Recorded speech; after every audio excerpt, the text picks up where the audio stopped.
Hi guys! Welcome to my YouTube channel po. Patapos na po ang January. Ilang araw na lang po magiging February na po. Ngayon ang tanong po, nakapag-akop na po ba or annual confirmation of pensioner po ang lahat? Okay, dahil nga po kinakailangan po ninyong mag-comply nitong akop. Kasi nga po pag hindi po kayo nag-comply, rest assured na sa susunod po na monthly pension po ninyo, hindi po kayo makakatanggap ng pension po ninyo. Sa ating mga SSS pensioners po, kinakailangan po ninyong mag-comply ng AKOP.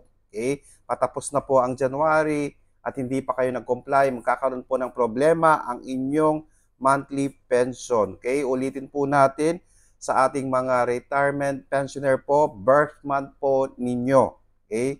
Sa ating mga survivorship pensioner po, birth month po ng deceased spouse or deceased member po. Sa ating mga dependent pensioner po, birth month po ng inyong deceased father or deceased mother po or deceased member po ng SSS.